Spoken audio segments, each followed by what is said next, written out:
For this video, I'll primarily be focusing on the negatives for this series because obviously all the set pieces, production design, and VFX are stellar, and at times the writing is alright, but most of the time it's not great. There were so many scenes, plotlines, and developments that simply didn't really matter in the grand scheme of things, primarily in regards to the Numenor politics and side characters, and the entirety of the Harfoot's plotline. To me, the biggest issue with the show is the feeling of disconnection and lack of unifying goal between each plotline. Naturally, the battle against the orcs or the creation of the rings should be the primary focus of a show called The Rings of Power, but that was barely half of the show, if that. The other half follows inconsequential and pointless material that will leave people bored and wanting more. Why do we need so many scenes with the Harfoots? They all blend together in one meaningless mesh of nothingness. I don't need to be reminded how the Harfoots leave people behind a million times, or them collecting and devouring food. No one cares about the way of life of this one random community that won't tie into the rest of what is to come in the future. This would be like spending over 2 hours within the Hobbit community for the Lord of the Rings trilogy. It's flat out filler. It's nice to get some world building, but that shouldn't be the prime emphasis of the show.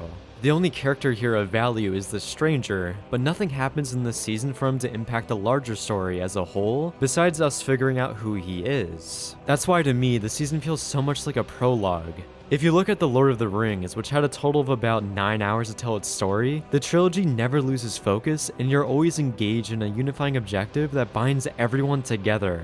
And that conflict was epic and fun. In this season of The Rings of Power that almost had the same amount of time, we had one small-scale fight against a legion of orcs, and an incredibly rushed ending for the whole mithril development, which I'll get into a second and I'll mark the timecodes with spoilers. But this season didn't have that big of an event to build up to, and if it was supposed to be the fight with the Dar's army, then it was kind of underwhelming. Besides the ending of that episode, which was really good. But the fact that the writers failed to tie in different subplots and give them purpose inherently makes scenes boring. Even for scenes in Numenor where we are following different characters, they're all drastically underdeveloped and nothing really happens with them. This is also accentuated by the fact that they're making every side character in Numenor a POV character, where we have whole scenes with each of them. But yet, the writers fail to make us care for them and make them interesting. The only thing of value in terms of characterization that happens is Isildur taking the blame for his friends, and even then, that was kind of it. Everyone else here is extremely bland. Even the politics are so black and white to the point that you can't have any intrigue here. Yes. This guy hates elves, and the current queen is in favor of elves. I wonder where this plotline is going. And the funny thing is that development doesn't even get resolved for season 1, despite us having so many scenes there, along with Isildur and even Durin not showing up in the finale. It just randomly ends with a major revelation, and then the creators pull the plug without resolving much else. They had to spend so much time with the Harfoots that it feels like they robbed the rest of the plotlines for screen time for the final episode. Let me put this into perspective. We spend just as much time with the Harfoots than we did with the creation of the Rings of Power, which to me is pretty insane. And I may as well go into this now, so spoilers for the final episode. The whole development with Halbrand actually being Sauron was so messy and quickly done that it left me genuinely confused. How the hell does Celebrimbor, one of the best smiths in Middle-earth, not know basic things relating to alloys? Why does he trust this random person from the Southlands to work on a top-secret project that even the High King of the Elves lied to Elrond about? Why didn't Sauron easily lie to Galadriel and say he took the King Seal or whatever off a dead corpse, and further manipulate her instead of immediately spilling the beans and saying he's Sauron? How did this man suddenly teleport back to Mordor? There's just so many aspects about this that are underdeveloped that it's wild to me that the writers didn't spend more time here to flesh things out. Shouldn't the manipulation of Sauron be deeper than this? And the creation of the Rings of Power take more time, instead of it being done in like 20 minutes?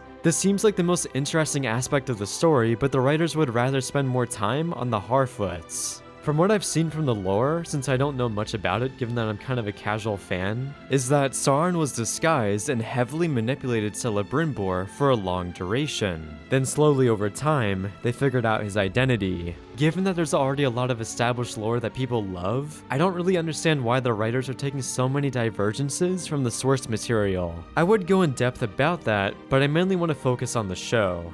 So going into another aspect that heavily brings down the show's quality is the amount of inconsistencies with the writing and major contrivances that are needed to tell the story. Two contrivances that bug me the most are Galadriel randomly running into Halbrand on the open sea, and them also running into a Numenor ship. The likelihood of that happening is practically impossible, and given the reveal of who Halbrand is, makes this coincidence even more absurd. And I hate the bullshit writers pull where, no, this isn't a contrived piece of writing, but instead, it's destiny. So they excuse anything that has no chance to happen with this. Another major contrivance comes within the finale where Nori and her entourage go up against the spooky wizard ladies and somehow survive. Like, can't they just absolutely wipe the floor with them? This would be like Luke Skywalker getting rolled by Ewoks. These are immensely powerful beings wielding magic, and they're having trouble dispatching some midgets with rocks. And in what world would the Harfoots want to confront these powerful beings, let alone anyone? Their plan just consisted of making bird noises and sneaking the stranger out. Did they actually think that was going to work? The plot armor here is too much to bear, and even the magic is poorly executed and is not creatively used. Taking a look at some inconsistencies, we have the orcs burning in the sunlight as a starter. In episode 4, an entire escape from the orcs hinders on the fact that they are burnt by sunlight and can't pursue our protagonist into an open field. And even before this, while digging trenches, they had to put up covers so they don't get nuked by the sun. However, in episode 6, all the orcs are outside in broad daylight fighting like they have no limitations from the sun. The only logical explanation for this is that the clouds magically come out when the orcs have to be outside for a scene, but that is inherently bad writing on its own. Not to mention that some of the coverage for this scene is shot in direct sunlight, so these orcs should be melting according to what the show set up. You could also argue that the cloaks they are wearing blocks the sunlight, but then that wouldn't make sense in episode 4 where they couldn't go out of the forest. And even if they could tolerate the sunlight for a short duration, then surely they could have just run up to them, captured them, and brought them back to the forest quickly? Then there's also the general strength of the orc army, or legion. It's never really clear how strong they are, and it seems like orcs are spawning out of nowhere. I thought most of them died in the tower, but I guess there were a lot more sitting around in the forest. Another inconsistency is the passage of time within the show. During episode 6, Galadriel and Numenor's forces seemingly get from the Sundering Sea all the way into the Southlands in about a day's time, or like 10 minutes of screen time. That on its own is pretty ridiculous, especially since it didn't seem like that much time has passed for the people in the Southlands. I feel like the writers were panicking here and were quickly trying to merge these two plotlines together. For some plot armor, Arondir faces off against a brute of an orc, and instead of easily killing Arondir, he just tosses him around. I see this a lot in different shows and movies where the antagonist can easily kill their protagonist, but chooses not to for convenient reasons. The last example I remember was in the Book of Boba Fett, where Boba Fett was basically naked and an assassin decides to just yeet him around a room instead of, assassinating him? When it becomes clear that the antagonistic force is toothless and bears no danger to any characters, there's really no tension in these action scenes because you know the heroes are safe. You can kill as many random background characters as you want, but as long as you do something like this, then you invalidate the threat level of the villain. That, and the threat level of the orcs is extremely inconsistent. It reminds me of the whites from Game of Thrones where, on one hand, they can instantly kill background characters with ease, and then on the other, they can become incompetent when trying to kill the main characters. Whether these orcs are archer pros sniping people left and right, or an orc just blindly wailing on a fallen soldier who should be very easy to kill. The orcs' power levels seem to drastically shift as the writers demand it in any given scene. Then there's also the moment where Adar lets Arondir go for the sole reason of delivering a message. Like, why not send back one of the humans? Why send a valuable elven soldier who was wrecking your orcs earlier to go back to your enemy so he can fight again? It painfully comes across as this character having plot armor, and the writers needing him to give the humans a fighting chance despite it being very contrived. Then after all of this, when the volcano explodes, how do most of these people survive the volcanic blast and firestorm following it? Like, Galadriel's just standing outside brute forcing that shit. Do elves also have resilient skin too?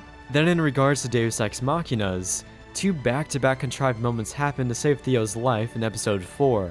Firstly, Arondir comes out of the shadows to save Theo. He was supposed to be going back to the tower, and I don't know why he's stealthing around the village. This isn't his objective by any means, and has no intel that there should be people here, not to mention that it's very dangerous to be doing this. Wouldn't it make more sense to get to the tower, and Bronwyn tells Arondir that Theo went to the village and is now missing, and that's why Arondir goes to the village to save Theo. Then after saving Theo, Bronwyn ends up miraculously running into them in the forest. Which doesn't make sense at all unless she put like a tracking chip on him or something. There are a lot of these small writing flaws that may go unnoticed to some people, but since there are so many of them, it really calls attention to how bad the writing is at times. They basically run the entire gambit and make every mistake in the book. Scenes can be enjoyable, and there are very brief good moments within these episodes, but any bad and glaring mistakes can overshadow the good writing aspects in the show. Because the actual good scenes paired with the outstanding production value gives you a brief glimpse as to how good the show can be, but it gets bogged down by bad writing, filler, and a lack of overall stakes to tie everything together with more meaning.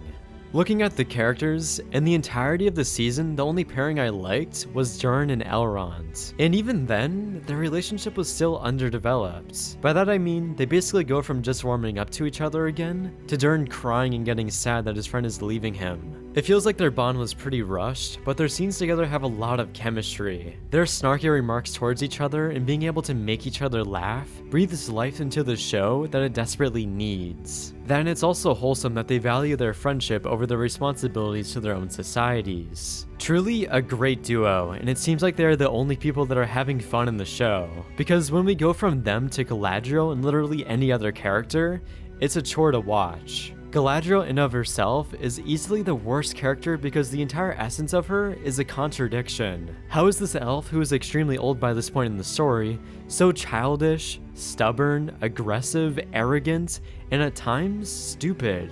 The scene where she's talking to the council at Numenor being extremely disrespectful to the queen is so cringe-inducing because this is how a child would act. Does she have no respect for anyone or how people perceive her? Then when the writers try to give her a good moment where she's quote-unquote training soldiers, she's not actually training them and is just using this moment as an opportunity to destroy them and show off her abilities. Like, yes, this war hero who has been fighting for many years is dunking on these new recruits who have little fighting experience. This would be like Michael Jordan playing against kids in basketball. What would have been a good scene where she cares about educating soldiers and fighting a harsh enemy instead comes across as someone stroking their own ego. And this was the only scene within Numenor that was somewhat interesting because it related back to the larger stakes in Middle-earth, but all the useful information as to orc weaknesses falls into the background. Now I love a good strong independent female character, but when the creators are making silly slow motion shots of her doing literally anything like walking onto a ship with her armor on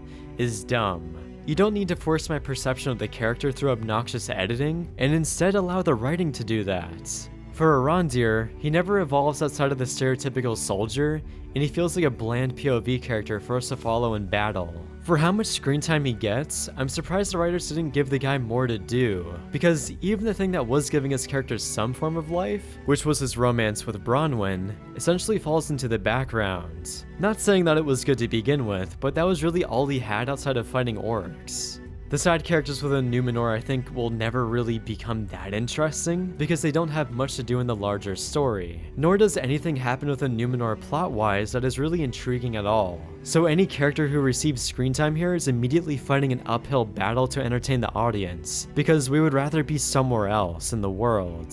Then lastly we have the Harfoots, and I don't really mind them that much as characters because they are at least lively, it's just that they have no relevance to the overall story. Given the endpoint for them in this season though, I hope the writers can give them more to do in season 2, because if it's the same as season 1, then it's going to be rough. I don't think I need to make this video overly long because the first season of the Rings of Power essentially feels like a prologue, and the better material will hopefully come later. Just their execution of it is not very solid, and the writing patterns within season 1 are not promising. This also isn't to say that you can't have a good prologue, because that's also kind of what the House of the Dragon is too. It's a prologue to the Dance of Dragons, but the difference here is that the story is extremely focused, the characters are significantly richer, and the pace is definitely not slow to say the least, and there's no filler at all. Every scene serves a direct purpose, everything has meaning, and there are major plot points that happen more frequently to keep the audience entertained. On top of there being a big endpoint that we're heading towards that everyone is excited for. To me, the Rings of Power doesn't fulfill most of that, and it makes the show a bit of a slog to get through at times. The production design of the show is great and has some stunning VFX, but that can only uplift the show so far when the scripts are lacking. Thank you for watching, and let me know in the comments what you thought about the Rings of Power Season 1.